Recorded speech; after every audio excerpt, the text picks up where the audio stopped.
दो भोजनों के बीच कम से कम 5 से 6 घंटे का अंतर होना चाहिए। जीने का आदर्श तरीका तो ये होगा कि जीवन में नींद ही ना हो, पर अभी यह संभव नहीं है क्योंकि शरीर में अब भी कुछ जड़ता यानी इनर्शिया है। तो नींद कम से कम हो, बाकी समय शरीर आराम से रहे। गुनगुने पानी में थोड़ा सा शहद मिलाकर पिएं। ऐसा रोज करें और आप पाएंगे धीरे धीरे खून में आरबीसी बढ़ जाएंगे।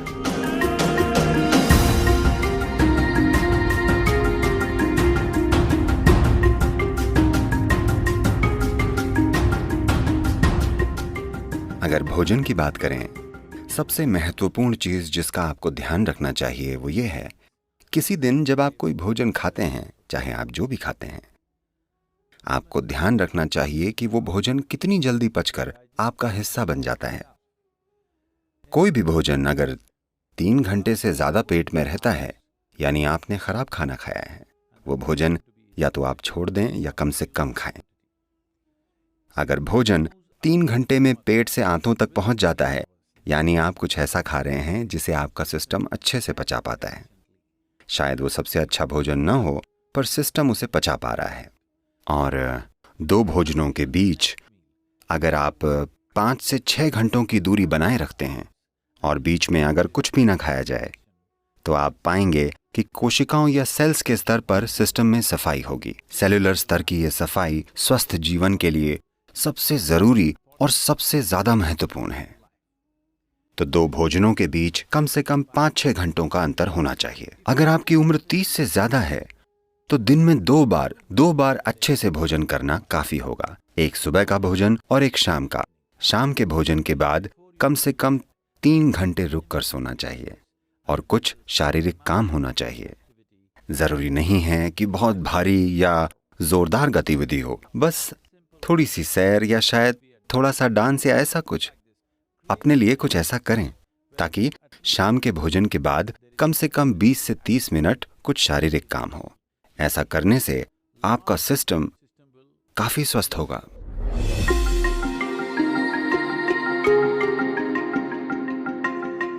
एनीमिया होना यानी खून ने अपना लोहा खो दिया है, यानी आपने अपनी ताकत खो दी है। ठीक है, शरीर की ताकत चली गई, आप थका हुआ महसूस करेंगे, बेवजह थकावट होगी, क्योंकि जब लोहा कम हो जाता है तब खून का ऑक्सीजन शरीर में अच्छे से नहीं पहुंचता, यानी आपका शरीर, आपका हृदय, आपका दिमाग सब कुछ ज्यादा काम नहीं कर पाएंगे क्योंकि आपके पास ऑक्सीजन कम है। तो खून में ऑक्सीजन की मात्रा को बढ़ाना एक जरूरी चीज है, क्योंकि शरीर की सेहत, उसका खुद को आसानी से जीवंत करना, इसके लिए खून में ज्यादा ऑक्सीजन होनी चाहिए और ये क्षमता कम हो जाएगी। खासकर महिलाओं को ध्यान रखना चाहिए। उनके शरीर की प्रक्रिया के कारण उनमें हीमोग्लोबिन की कमी हो सकती है, जिससे खून में ज्यादा ऑक्सीजन नहीं समा पाएगा और बेवजह वो थक जाएंगी। अगर आरबीसी कम है तो बुद्धि पर भी असर होगा, क्योंकि दिमाग में ऑक्सीजन कम होगा तो इसका असर शरीर और दिमाग दोनों पर होगा। तो इससे बचने का एक सरल तरीका है, रोजाना हल्के गर्म पानी में थोड़ा शहद मिलाकर पीना। रोजाना ऐसा करें। इससे धीरे धीरे आरबीसी की मात्रा बढ़ जाएगी। खून में ज्यादा ऑक्सीजन होगा तो अचानक ज्यादा ऊर्जा महसूस होगी, अचानक सब सक्रिय हो जाएगा, शरीर का कायाकल्प होगा, मृत कोशिकाओं की जगह नई कोशिकाएं पैदा होंगी। जो जड़ता आप अपने शरीर में और अपने मन में महसूस करते हैं वो बहुत कम होने लगेगी।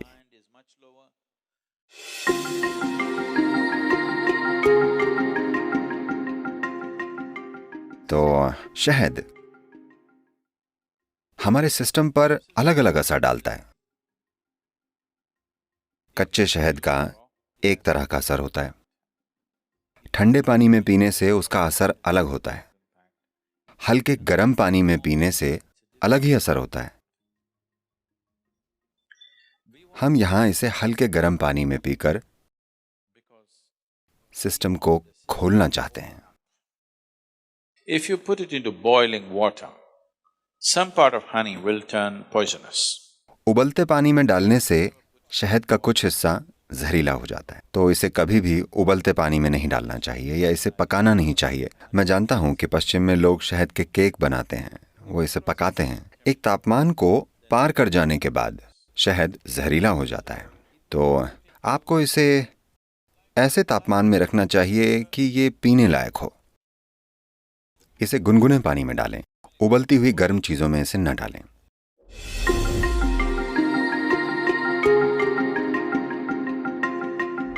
देखिए, नींद अपने आप में जीवन की जरूरत नहीं है।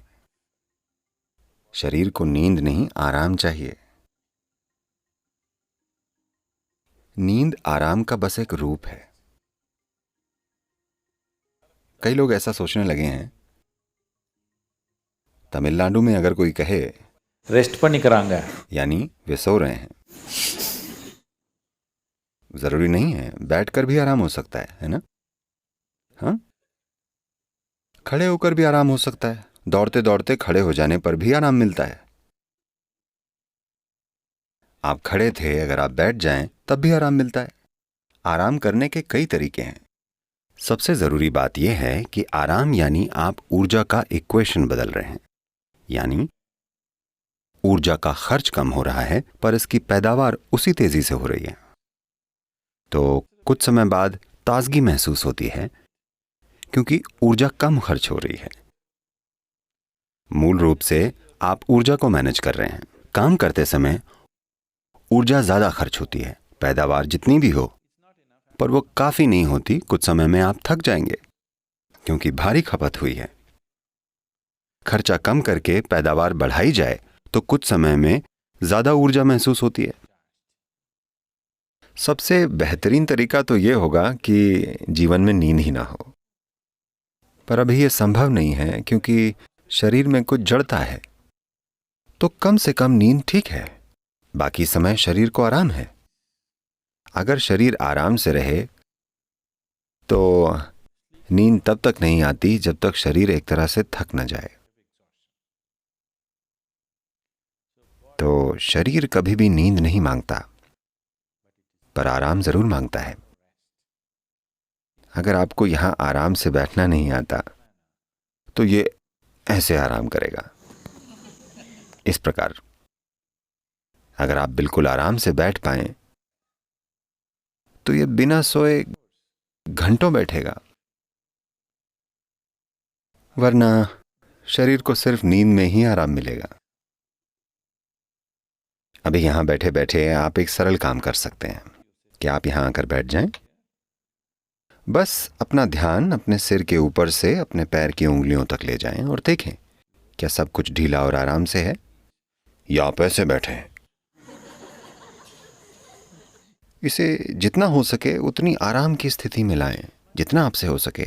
आप हर चीज को लेकर सचेतन नहीं हैं, पर होशपूर्वक आप जितना सहज बना सकते हैं। आप अचानक देखेंगे कि अगर आप 10 बजे सोते हैं और आप बस 1 घंटे यहां आराम से बैठते हैं तो आपकी नींद आधे घंटे आगे बढ़ जाएगी। 10 बजे नींद नहीं आएगी, आप खुद ही जागते रहेंगे।